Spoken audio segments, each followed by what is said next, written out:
La malédiction existe, n'est-ce pas, à cause du péché. Amen, amen. Il y a des malédictions, n'est-ce pas, liées au péché, et des malédictions prononcées par des personnes. Quand quelqu'un est contre toi, il élève une parole contre toi, ça devient une malédiction. Est-ce que vous savez souvent que lorsque quelqu'un entend quelque chose de négatif, il se souvient toujours de ce qui est négatif que positif? La Bible déclare dans le livre d'Éphésiens 4 qu'il ne sorte de votre bouche aucune parole mauvaise. Quand je dis toi, tu es bête, c'est une malédiction. S'il y a lieu quelques bonnes paroles qui servent à l'édification, la Bible déclare que si tu dois ouvrir ta bouche pour parler, que ce soit seulement des paroles de bénédiction.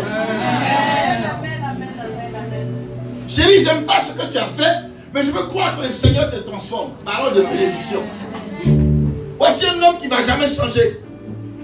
Voici un homme qui ne va jamais changer. C'est une malédiction. Je viens de dire la même chose. Mais une est malédiction et l'autre est bénédiction. Donc, enfants de Dieu, nous sommes soumis à deux lois.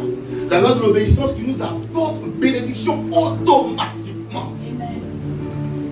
Ou la loi de la malédiction qui nous apporte la désobéissance, qui nous apporte quoi? La malédiction. Toutes ces malédictions viendront sur toi. Elles te poursuivront. Elles seront ton partage jusqu'à ce que tu sois détruit. C'est l'Éternel qui parle à ses propres enfants spirituels. La deuxième partie de malédiction, c'est quoi? Les paroles de malédiction. La Bible dit, il avait appelé contre eux, appris Balaam, pour qu'il ait maudit. Maintenant, Dieu changera la malédiction en bénédiction. Néhémie 13, verset 3. Comme l'oiseau s'échappe, comme une hirondelle s'envole, ainsi la malédiction sans cause n'a point d'effet. Le sorcier a déjà enveloppé tes oreilles, de sorte que quand je parle de lui, tu t'énerves. De sorte que je te dis, le sorcier a prophétisé sur toi, il a parlé sur toi, tu t'énerves. La Bible déclare dans Néhémie que ces personnes partaient voir Balaam pour parler, pour dire Balaam, parle à mes ennemis, parle aux enfants de Dieu, parle à ces gens-là, je vais avoir la victoire. Et souvent le païen réussit et le chrétien réussit. La parole de Dieu dit, certaines personnes se lèveront, iront prophétiser, parler sur toi par simple amour de te voir dans la souffrance. Mais si tu n'as pas protégé contre ces personnes, contre les malédictions, la Bible dit bénissez ceux qui vous maudissent, priez pour ceux qui vous injurent. Parce que quand tu pries pour quelqu'un te maudit, tu amasses un charbon ardent sur sa tête. On ne rentre pas dans la malédiction, toi tu me maudis, tu vas mourir avant moi. Non, tu ne vas pas mourir, tu vas vivre. Tu vas t'asseoir et tes yeux vont couler des larmes tous les jours. Quand tu vas regarder ce que l'Éternel est en train de faire. Je te bénis pour que tu vives. Je te bénis pour que tu sois en bonne santé. La Bible dit bénissez ceux qui vous persécutent. Bénissez et ne maudissez pas. Ne rendez pas le mal, ni insulte pour insulte. Parce que quand tu penses à rendre le mal, tu deviens comme eux. Tu deviens l'enfant de Balaam. Celui qui parle mal, ils vont voir. Ils vont voir quoi? Ils vont voir ta gloire. Donc il faut proclamer, ils verront ma gloire. Ils vont voir. Ils verront ma gloire. Ils verront mon élévation. Ils verront. Mais Dieu a dit à Moïse, a écrit ces paroles. C'est conformément à ces paroles. Car je traite une alliance avec toi et Israël. Une alliance de quoi? Ça vous dit, si quelqu'un est sur une malédiction, automatiquement parlant, tes enfants sont sur une malédiction.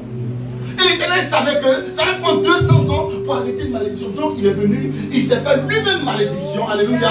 Pour que moi je sois racheté. Deutéronome 7, verset 9 parle de quoi?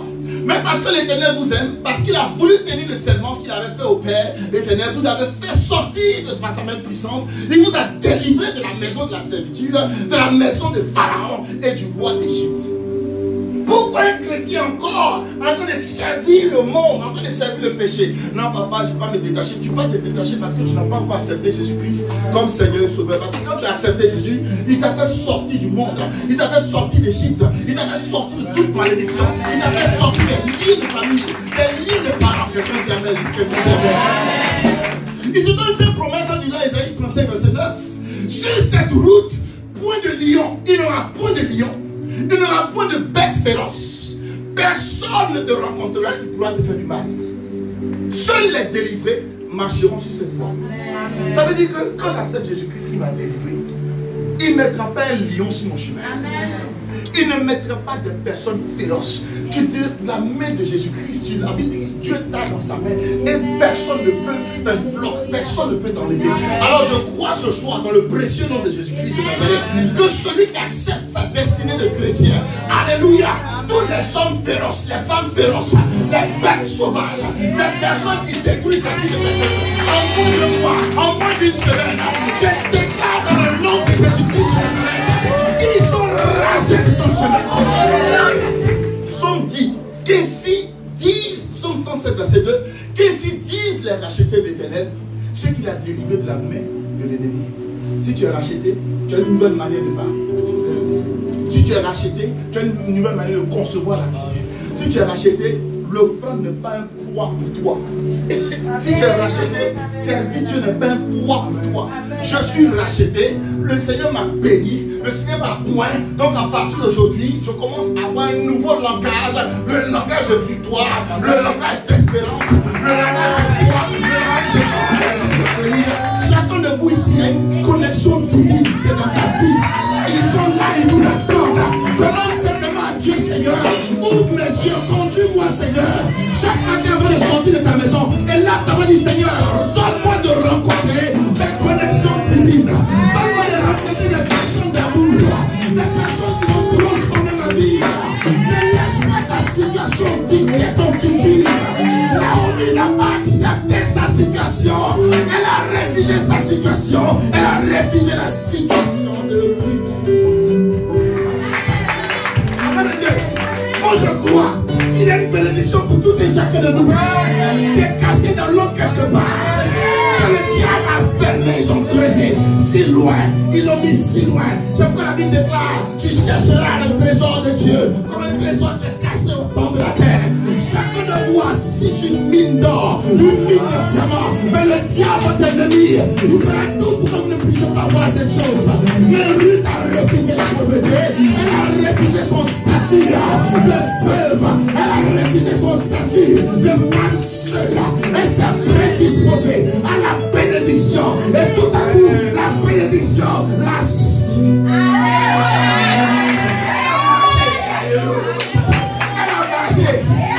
avant, il n'y avait pas de bus, il n'y avait pas de train. Elle a marché. Ces mêmes beautés là qui n'ont pas vu. Elle a marché. C'est le même corps là qui n'ont pas vu. Alléluia. Mais il fallait que Boaz quitte à Bethléem. Bethléem, là où ton Seigneur est né. Alléluia. Et en passant par là, il a perçu Ruth.